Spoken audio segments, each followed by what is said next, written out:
Hey guys, welcome back to the video. तो guys, आज की जो वीडियो है उसमें मैं कुछ ऐसी टिप्स एंड ट्रिक्स बताने वाला हूं जिसकी मदद से आपका जो विंडो 10 है ना, तो उसमें थोड़ी सी परफॉर्मेंस बूस्ट हो जाएगी। हाँ गाइस, ऐसा नहीं है कि जिससे कि आपका पीसी एकदम यहाँ पे रॉकेट की तरह चलने लगेगा विंडो 10, वो तो आपके हार्डवेयर पे ही डिपेंड करता है। बट मैं कुछ ऐसी टिप्स एंड ट्रिक्स बताऊंगा जिससे कि जो परफॉर्मेंस है वो थोड़ा सा इंक्रीज हो जाएगा। तो गाइस, सबसे पहले तो आपको ये करना है, अगर आपके जो विंडोज 10 है उसमें अगर क्रोम ब्राउजर है ना, तो गाइस मैं आपको सलाह दूंगा कि उसको कर दो अनइंस्टॉल। आप देख सकते हैं यहाँ पे स्क्रीन पर कि क्रोम के बगैर यहाँ पे कितनी परफॉर्मेंस है, और क्रोम अगर इंस्टॉल होगा तो कितना यूज होगा आपका रैम, सीपीयू, जीपीयू। और अगर क्रोम इंस्टॉल नहीं होगा तो आप देख सकते हैं कि बिल्कुल ना के बराबर जीपीयू, सीपीयू यूजेस और रैम यूजेस होता है। और सिर्फ क्रोम ऑन करने पे ही आप देख सकते हैं कितना सीपीयू यूज बढ़ गया और जीपीयू यूज बढ़ गया। तो इसके लिए मैं कह रहा था, क्योंकि ये जो क्रोम है ना, वो बैकग्राउंड में बहुत सारे रिसोर्सेस जो है वो बहुत सारे यूज करता है बैकग्राउंड में। वैसे भी आप सर्च कर सकते हैं, अभी जो क्रोम है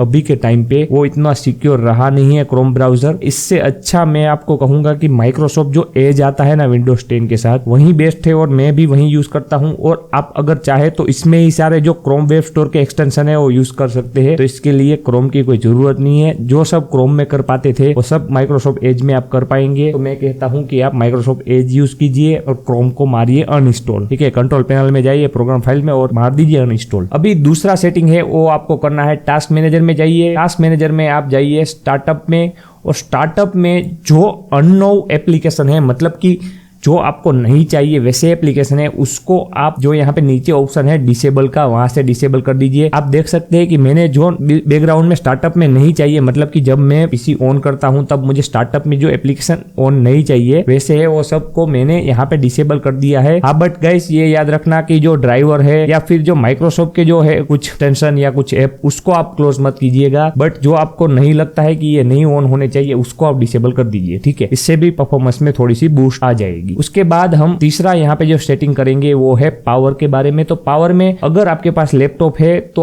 आप यहाँ पे जो बैटरी के परसेंटेज दिखाता है वहां से ही आपको पावर ऑप्शन में जाने का ऑप्शन मिलता है। अगर ऐसा नहीं है तो आप यहाँ पे सर्च बार में जाइए विंडो के, और यहाँ पे लिखिए पावर एंड स्लीप सेटिंग, और इसमें आपको पावर एंड स्लीप में जाना है। और उसके बाद वहां पे जाना है एडिशनल पावर सेटिंग में, और उसमें यहाँ पे आपको 3 ऑप्शन मिल सकते हैं, बैलेंस, पावर सेवर और हाई परफॉर्मेंस। अगर ये नहीं मिलता है तो लेफ्ट की तरफ एक ऑप्शन है क्रिएट अ पावर प्लान, उसमें जाइए तो वहां पे आपको हाई परफॉर्मेंस वाला ऑप्शन मिल जाएगा, उसको टिक कर दीजिए और नेक्स्ट पे करके उसको क्रिएट कर लीजिए। मैंने नाम चेंज नहीं किया, आप नाम भी चेंज कर सकते हैं। फिर हम चौथी सेटिंग करेंगे वो है सी ड्राइव की। तो सी ड्राइव में आपको क्या करना है, प्रॉपर्टी पे क्लिक करना है, और यहाँ पे आपको जो ये डिस्क क्लीनअप है ना, उस पे क्लिक कर देना है। तो आपके सामने एक दूसरा बॉक्स खुल जाएगा जिसमें की जो सी ड्राइव में जो आपकी जो काम की फाइलें नहीं होगी, जो टेम्पर फाइल होगी, मतलब की जो बिल्कुल जंक फाइल होगी, वैसी सारी फाइलें होगी जो की एकदम काम की नहीं होगी, वो सारी आपको इकट्ठा करके दिखा देगा। तो वो सबको आपको मार्क कर लेना है, और उसके बाद यहाँ पे ओके पे क्लिक कर देना है और डिलीट फाइल पे क्लिक कर देना है। तो ये यहाँ पे ऑटोमेटिकली पूरी सी ड्राइव में से जो ये सारा जंक होगा वो क्लियर कर देगा। उसके बाद आपको जो 5वां सेटिंग है वो आपको करना है कि जब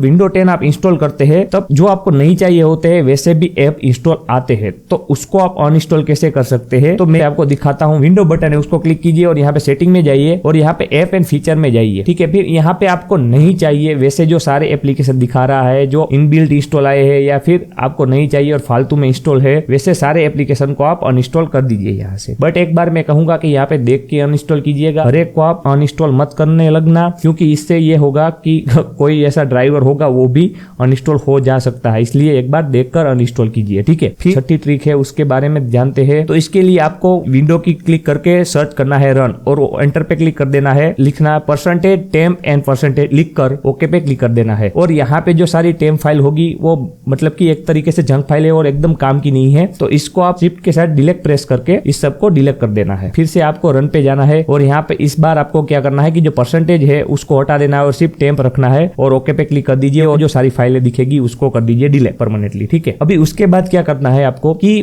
बहुत सारे ऐसे प्रोग्राम होते हैं जो कि बैकग्राउंड में रन होते रहते हैं। आप कुछ भी काम नहीं करेंगे और सिर्फ विंडो ऑन होगा ना तो भी वो बैकग्राउंड में वर्क करते रहते हैं। तो ऐसे कोई प्रोग्राम है उसको आपको अगर बैकग्राउंड में से मतलब कि हटाना है, मतलब कि बैकग्राउंड में वो वर्क नहीं करना चाहिए, वैसा आपको सेटिंग करना है। तो क्या करना है, फिर से रन को ओपन कीजिए, विंडो में जाके रन सर्च कीजिए और ओपन कीजिए, लिखिए मेश कॉफी, ठीक है, मेश कॉफी लिखिए और ओके पे क्लिक कीजिए। फिर यहाँ पे सर्विस में जाइए और सबसे पहले आपको ये करना है, नीचे ऑप्शन है हाइड ऑल माइक्रोसॉफ्ट सर्विस, ठीक है, मतलब कि जो माइक्रोसॉफ्ट की सर्विस है ना उसको आपको ऑफ नहीं करना है गाइस, ठीक है। तो इसके लिए यहाँ पे हाइड माइक्रोसॉफ्ट सर्विस पे क्लिक कर देना है, जिससे कि माइक्रोसॉफ्ट की जो सर्विस होगी ना वो आप नहीं दिखाएगी। फिर आपको इसमें देख लेना है कि क्या आपको रखना है और क्या नहीं रखना है। जो नहीं रखना है उसमें से मार्क हटा देना है और फिर यहाँ पे अप्लाई पे क्लिक करके ओके पे क्लिक करके एक्सिट विदाउट रिस्टार्ट पे क्लिक कर देना है, ठीक। उसके बाद आपको फिर से विंडो में जाना है और सर्च बार में सर्च करना है एडवांस सिस्टम। एडवांस सिस्टम इतना सर्च करेंगे तो आपके सामने ये ऑप्शन आ जाएगा व्यू एडवांस सिस्टम सेटिंग, उस पे आपको क्लिक कर देना है। उसके बाद परफॉर्मेंस है ना जो उसमें सेटिंग में क्लिक करना है और एडजस्ट फॉर बेस्ट परफॉर्मेंस उस पे क्लिक कर देना है। अभी इसमें क्या होगा मैं पहले आपको ये बता देता हूं कि इसमें जो सारे एनिमेशन हो गए जिससे कि जो विंडो है उसका एक लुक बहुत ही बेटर दिखता है और जो फॉन्ट है वो ज्यादा अच्छे दिखते हैं, वो सब सारे एनिमेशन है, मतलब कि जो आपका जो माउस का जो एरो है उसका लुक अच्छा दिखता है, उसमें जो शेडो है वो सारी चीजें है वो जाएगी, जिससे कि जो परफॉर्मेंस होगी ना वो थोड़ी इंक्रीज हो जाएगी। ये आपकी चॉइस है। अगर इसमें कुछ मार्क आपको रखना है तो यहाँ पे कस्टम करके भी आप कुछ रख सकते हैं और कुछ हटा सकते हैं, ठीक है। बट इससे जो आपका जो लुक होगा ना विंडोज का वो थोड़ा सा एक सा कह सकते हैं कि पिक्सेलेट दिखेगा। अगर इससे आप कॉम्प्रोमाइज कर सकते हैं तो इसको अप्लाई कीजिए। के बाद एक दूसरा जो सेटिंग है वो मैं बताता हूं, बट ये है जो वो सिर्फ हार्ड डिस्क अगर आप यूज कर रहे हैं तो उसके लिए है। अगर आप SSD यूज कर रहे हैं तो इसको आपको यूज नहीं करना है। तो आपको क्या करना है, विंडो बटन क्लिक कीजिए और सर्च कीजिए डिफ्रेगमेंट एंड ऑप्टिमाइज ड्राइव, ठीक है, और उस पे क्लिक कर दीजिए। यहाँ पे जो सारी ड्राइव दिखा रही होगी उस सब में आपको ऑप्टिमाइज पे क्लिक करके सारी ड्राइव को ऑप्टिमाइज कर देना है। इससे भी परफॉर्मेंस में आपको बहुत ज्यादा बूस्ट मिलेगा। बट ये SSD के लिए नहीं है, जो आपकी अगर दूसरी एक्सटर्नल हार्ड ड्राइव है उसमें ये कर सकते हैं आप। अगर SSD है तो SSD में ये मत कीजिएगा, वैसे करेंगे तो कोई फर्क नहीं पड़ेगा बट इसमें कोई जरूरत नहीं है। ये क्लास सेटिंग है उसको भी मैं आपको बता देता हूं। तो इसके लिए फिर से आपको विंडो बटन क्लिक करना है और यहाँ पे सर्च करना है एनिमेशन। तो एनिमेशन जैसे ही सर्च करेंगे तो आप सेटिंग में डिस्प्ले वाले ऑप्शन में आ जाएंगे और आप देख सकते हैं जो ऑप्शन है मैंने पहले से इसको ऑफ करके रखा है, show animation and window, show transparency and Windows, automatically hide scroll bar and Windows, ठीक है, शो डेस्कटॉप बैकग्राउंड इमेज। ये सब आपको ये ऑन होगा उसको ऑफ कर देना है। मतलब कि शो डेस्कटॉप बैकग्राउंड है उसको अगर आप ऑन रखना चाहते हैं तो रख सकते हैं। बाकी जो यहाँ पे 3 ऑप्शन है, एनिमेशन वाला, ट्रांसपेरेंसी वाला और स्क्रॉल बार वाला, तो इतने सेटिंग अगर आप कर लेंगे ना तो पहले का जो विंडो था और ये सेटिंग करने के बाद का जो विंडो होगा ना उसमें बहुत ज्यादा फर्क पड़ जाएगा, परफॉर्मेंस में चेंजेस दिखेगा। गाइस आपको हमारा ये वीडियो पसंद आया हो तो लाइक कीजिए, शेयर कीजिए और सब्सक्राइब कीजिए।